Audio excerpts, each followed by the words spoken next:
امام ضامن کے صدقے میں دیں گے، جو کچھ دیں گے امام رضا کے نام سے دیں گے، جو امام ضامن جن کا لقب صرف انہی کو امام ضامن کہا جاتا ہے۔ آپ امام ضامن جو مانتے ہیں وہ امام رضا علیہ السلام سے منسوب ہے، کیونکہ ضامن آہو ہیں۔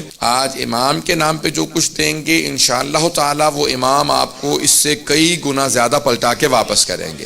ائمہ علیہ السلام کسی کا ادھار نہیں رکھتے، جو آپ ان کے نام پہ خرچ کر دیتے ہیں وہ آپ کو پلٹا دیتے ہیں، کئی گنا ہو کے واپس آتا ہے۔ امام علیہ السلام کے بے انتہا مناقب و فضائل ہیں، لیکن واحد امام ہے جن کو رضا کہا جاتا ہے، امام علی بن موسیٰ الرضا علیہ السلام۔ رضا یعنی جس کی خوشنودی خدا کی خوشنودی ہو اور وہ خدا کی ہر مرضی پہ راضی ہو۔ راضی برضا اللہ، جو اللہ کی ہر مرضی پہ، جو جناب سید الشہداء کا میدان کربلا میں رضن بقضائہ و تسلیما لامر جملہ ہے، اگر اس کا مصداق دیکھنا ہے تو جناب امام رضا علیہ السلام کو دیکھ لیں۔ امام کے بے انتہا فضائل و مناقب ہیں۔ عزیزان گرامی، امام کی تاریخ کے الفاظ یہ ہیں کہ جب ایک مرتبہ مأمون ملعون جب حکومت میں آیا تو اس نے سوال کیا، جب مأمون حکومت میں آیا تو اس نے آنے کے بعد فوراً سوال کیا کہ کس کس سے میری حکومت کو خطرہ ہو سکتا ہے۔ فضل ابن ربی سے پوچھا تو اس نے کہا کہ 3 لوگوں سے تیری حکومت کو خطرہ ہو سکتا ہے۔ تو اس نے کہا میرے ذہن میں 2 تھے، تیرے ذہن میں کون کون ہے؟ کہا تیرا بھائی امین، کہا وہ تو بہت بے وقوف ہے، اسے میں راستے سے ہٹا دوں گا، قتل کروا دوں گا اس کو۔ دیکھیں، جو حکومت میں آتا ہے اور خدا کی خاطر حکومت نہ کرتا ہو وہ اپنوں کا بھی مخلص نہیں ہوتا۔ تو کہا اور؟ کہا کہ اس کا جو وزیر ہے کہ اس کو بھی میں راستے سے ہٹا دوں گا۔ کہا تیرے ذہن میں تیسرا کون ہے؟ کہا علی ابن موسیٰ الرضا علیہ السلام۔ یہ کون ہے؟ ان کا میں نے نام پہلے نہیں سنا ہے۔ عزیزان گرامی، ائمہ کی ایک مظلومیت یہ ہے کہ ان کے زمانے میں افراد تھے اور انہیں نہیں جانتے تھے۔ آج سب جانتے ہیں، لیکن ان کے زمانے میں ائمہ کی مظلومیت یہ ہے کہ ان کو بالکل کارنر کر دیا گیا، ان کو بالکل اس طرح سے دور کر دیا گیا معاشرے سے کہ کوئی ان کے قریب نہ جائے۔ کہا یہ جو حکومت تمہارے پاس ہے تمہارے اجداد نے ان کے نام پہ حاصل کی تھی، ان کے نام پہ لوگوں کو دھوکہ دیا کہ ہم بھی آل رسول ہیں، کیونکہ رسول خدا کے چچا کے بیٹے تھے بنی عباس، عباس حضرت عباس کی نسل سے تھے، یعنی حضرت عباس چچا اموی رسول خدا، نہ حضرت عباس ابن علی ابن ابی طالب، حضرت علیہ السلام کے فرزند نہیں بلکہ جناب امیر کے چچا عباس۔ تو کہا ان کی نسل سے ہو، تمہارے اجداد نے ان کے نام پہ کہہ کے دھوکہ دے کے حکومت حاصل کی اور اس کے بعد پھر ان کو زندانوں میں رکھا تاکہ لوگ پہچان نہ لیں کون حقدار ہے۔ تو اس نے کہا کہ اچھا تو یہ کیسے ہیں، دیکھنے میں کیسے ہیں، بولنے میں کیسے؟ سن رہے سب لوگ؟ کہا دیکھنے میں کیسے ہیں، بولنے میں کیسے ہیں، جب گفتگو کرتے ہیں علم کیسا ہے؟ کہا کہ جو ایک مرتبہ انہیں دیکھ لے وہ انہی کا ہو جاتا ہے۔ علم ایسا ہے جب کلام کرتے ہیں ہر انسان انہیں سننا چاہتا ہے۔ علم لدنی کے مالک ہیں، کلام ایسے کرتے ہیں کہ ہر انسان مجذوب ہو جاتا ہے، کشش بہت زیادہ ہے، اور ان کے یہ اپنے عصمت کے قائل ہیں، معصوم ہیں، اس لیے ہر طرح کی لغزشوں سے پاک ہیں، ہر طرح کی آلائشوں سے پاک ہیں۔ توجہ کیجئے گا، وہ اپنا عقیدہ پیش نہیں کر رہا تھا، وہ ائمہ کا عقیدہ بتا رہا تھا۔ کہ یہ کہتے ہیں کہ معصوم ہے اس لیے لغزشوں سے بہت پاک ہیں، کہ جو ایک مرتبہ ان سے مل لیتا ہے وہ ان کا ضرور گرویدہ ہو جاتا ہے، وہ ان کا مرید ہو جاتا ہے۔ کہ اور شخصیت کیسی ہے؟ کہ شخصیت بہت وجیح ہے، چہرے پہ جلال ہے، ہیبت ہے، بہت خوبصورت ہے۔ کہ ایک مرتبہ تو دیکھے گا تو بھی معتقد ہو جائے گا کہ ہاں یہ واقعاً زمین کا نہیں آسمان سے نازل ہوا عام ہستی نہیں ہے، تو دیکھے گا تجھے خود اندازہ ہو جائے گا۔ کہ اور لوگ اگر ان سے ملتے ہیں قریب ہیں، کہ لوگوں کو ہم نے دور کر رکھا ہے لیکن جتنا لوگ ان سے ملتے ہیں ان سے قریب ہوتے چلے جاتے ہیں۔ کہ کہاں رہتے ہیں؟ کہ مدینہ منورہ میں رہتے ہیں، اپنے جد رسول خدا کے روضے کے قریب رہتے ہیں۔ کہ ان کا وہاں رہنا ہمارے لیے نقصان دہ ہے، کیونکہ جو حج پہ جائے گا مدینہ جائے گا، جو ملے گا وہ ان کا ہو جائے گا۔ کہ ان کو کسی طرح سے خراسان لے آؤ۔ اس وقت مشہد میں نہیں تھا، مشہد امام کی وجہ سے نام رکھا گیا، توس اس کا نام تھا، قریب میں مرو میں جہاں پہ اس کی حکومت کا دارالخلافہ تھا، کہا وہاں پہ ان کو منتقل کیا جائے۔ کہا جاؤ جا کے ان کو وہاں سے دعوت دو اور ان کو خراسان منتقل کر دو۔ کہا جب لے کے چلنا تو ان کو عماری میں بٹھا دینا۔ کہا عماری میں کیوں بٹھائیں؟ کہا کیونکہ تو نے تو کہا کہ جو ایک مرتبہ دیکھ لے وہ انہی کا ہو جاتا ہے، تو ان کو چھپا کے سفر کروانا تاکہ کوئی دیکھ نہ لے، اور شیعہ علاقوں سے مت لانا، کہیں ایسا نہ ہو انقلاب برپا ہو جائے، لوگ ہمارے خلاف بغاوت کرتے ہیں، ان کی وجہ سے ہمارے خلاف کھڑے ہو جائیں۔ کہ ان کو کافر علاقوں سے لانا یا ان علاقوں سے لانا جہاں پہ اہل بیت کے ماننے والے نہیں۔ توجہ تو ہے۔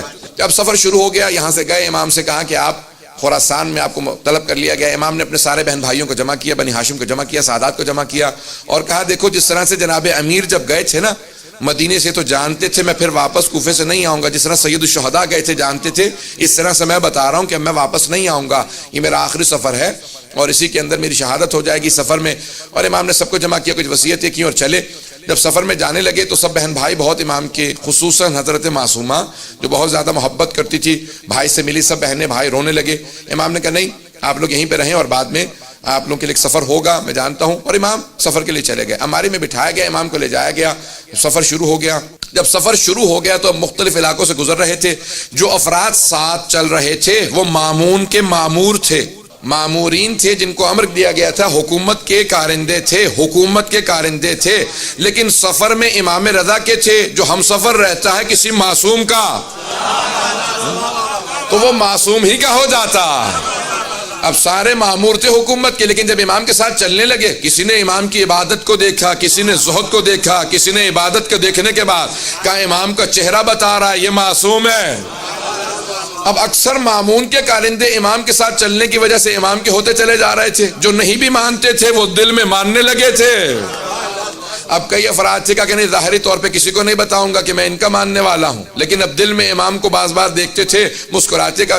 اب مولا بھی جانتے تھے امام کہا اسے جاتا ہے جو دلوں کے بھید جانتا ہو۔ اب امام کے ساتھ جو حجت خدا ہو وہ جانتا ہے دل میں کیا۔ امام سفر میں ہے، مختلف سفر کے احاطوں کے اندر امام کو ایک مرتبہ نیشاپور کے اندر جب پہنچے، نیشاپور اس وقت مرکز تھا علم کا، بہت بڑے بڑے علماء شیعہ سنی وہیں نیشاپور سے گزرے ہیں، سب کے ذہنوں میں واقع ہے۔ مجھے صرف اشارہ کرنا ایک نتیجہ دینے کے لیے، اس مقام پہ 16,000 یا 18,000 محدثین جمع ہو گئے، اور سب کے سب ایک بات سوچ رہے تھے کہ عرب کا بہترین خاندان بنی ہاشم ہے، اور ایران کا جو بہترین خاندان تھا شاہی خاندان، اس کی بیوی جناب شہربانو بنی ہاشم کے بہترین حسین سے بیاہی گئی۔ آنے والا عرب و عجم کا بہترین فرد ہے۔ تو اب بہت سے لوگ محبت میں ملنے آئے تھے، بہت سے تعصب میں ملنے آئے تھے، بہت سے نیشنلزم کی وجہ سے مل رہے تھے۔ اگر توجہ ہو کہ خون بہترین خون ہے، بہت سے عقیدت کی وجہ سے ہر آدمی آ رہا تھا، کوئی شیعہ تھا جو نہیں بھی تھا کہ یہ فرزند رسول ہیں، ان سے ایک حدیث سننا چاہیں گے۔ جب سارے محدثین جمع ہو گئے تو احمد بن حنبل نے اپنی مسند میں لکھا کہ جب سب محدثین جمع ہو گئے تو سب نے درخواست کی امام رضا سے کہ ایک حدیث اپنے جد رسول خدا سے بیان کر دیں۔ اب امام نے حدیث کو بیان کرنا شروع کیا۔ احمد بن حنبل اہل سنت کے 4 اماموں میں سے ایک امام ہیں، وہ کہتے ہیں کہ امام نے ایک حدیث کی سند کو بیان کیا۔ حدیث کی سند کو وہ سند ہے جسے سلسلۃ الذہب کہا جاتا ہے، گولڈن چین آف نریشن، جس میں تمام کے تمام افراد کہاں معصوم ہیں، اس لیے عصمت کی وجہ سے اسے سونے کی سلسلہ سند کہا جاتا، سونے کا سلسلہ سند جہاں سب معصوم ہیں۔ امام احمد بن حنبل کہتے ہیں، اہل سنت کے امام، وہ کہتے ہیں کہ اس حدیث کے الفاظ کو نہیں، صرف اس کی سند کو اگر دیوانے پہ پڑھ دو گے تو اسے افاقہ ہو جائے گا۔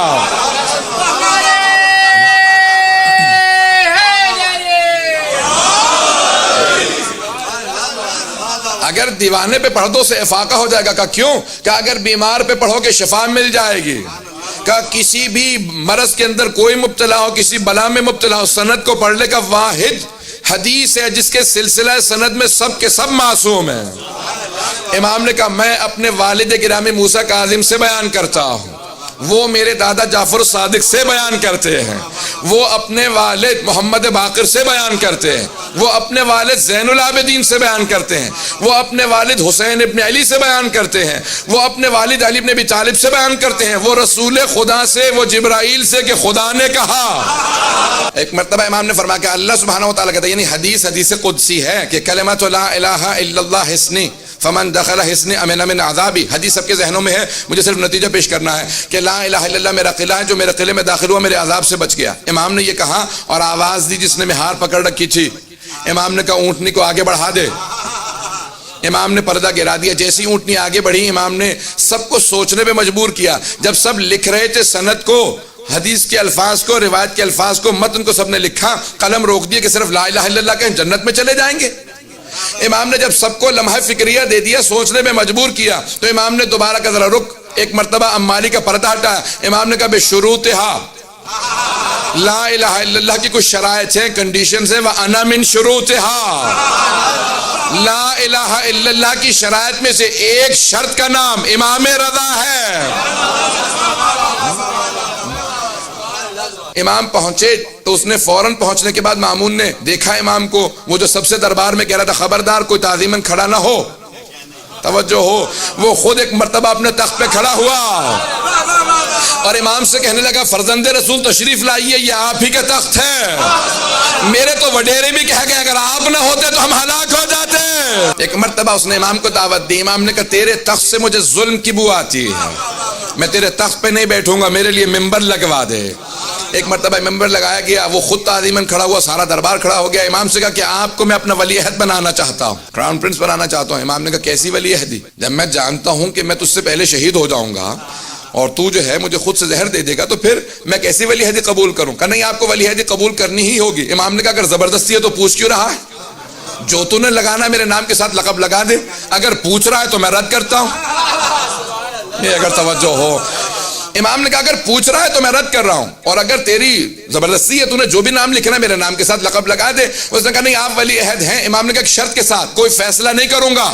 بات میں نہیں پہنچا پایا، کوئی فیصلہ نہیں کروں گا، آپ سب میرے پاس آئیں کہ آپ ہمارے جج بن جائیں، قاضی بن جائیں۔ میں کہوں ٹھیک ہے لیکن کوئی فیصلہ نہیں کروں گا۔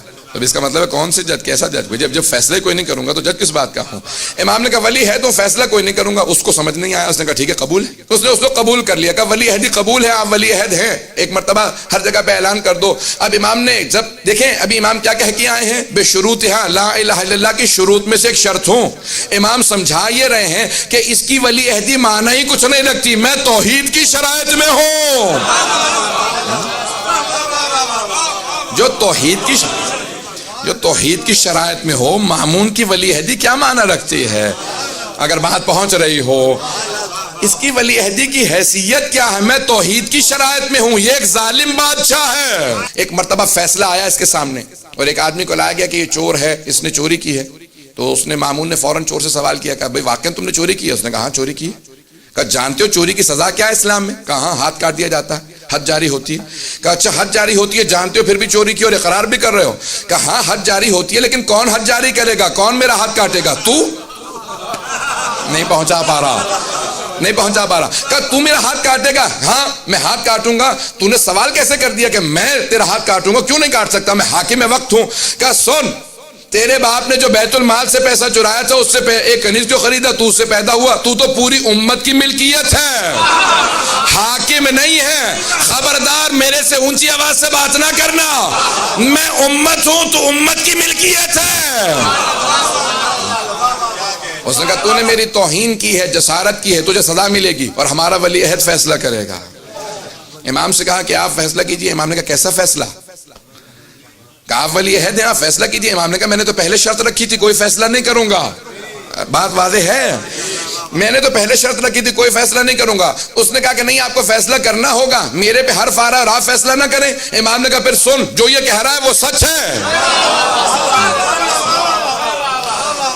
جو بیت المال سے چرا لیا جاتا ہے وہ بیت المال ہی کا رہتا ہے۔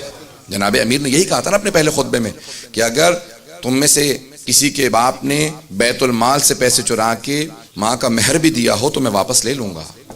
بیت المال سے چرا لیا جائے تو یہ نہیں ہوتا کہ بیت المال کی ملکیت نہیں رہتی۔ عزیزان گرامی، ائمہ علیہ السلام کا معیار بہت بلند ہے، تو ان کے شیعوں کا معیار اسی طرح سے بلند ہونا چاہیے۔ اگر بات پہنچ رہی ہو، اس پہ واہ واہ کہنے والے بہت کم افراد ہیں۔ عزیزان گرامی، ہمارے معیارات بہت بلند ہونے چاہیے، ائمہ کی عقیدت رکھنے کے نتائج ہونے چاہیے، ان کے اعتقاد، ان کی امامت پہ، ولایت پہ ماننے والے۔ ایک مرتبہ مامون نے سنا اور فوراً تخت سے اترا اور چلا گیا، اور اسی کے بعد اس نے فیصلہ کیا کہ اب میں ان کو زہر دے دوں گا۔ امام نے کہا مجھے اس بات کی پرواہ نہیں ہے، لیکن میں کبھی اپنی زبان سے کوئی ایسی بات نہیں کروں گا جس سے حق چھپا لیا جائے، ظلم کی تائید ہوتی نظر آئے، کبھی ظلم کی تائید نہیں کروں گا۔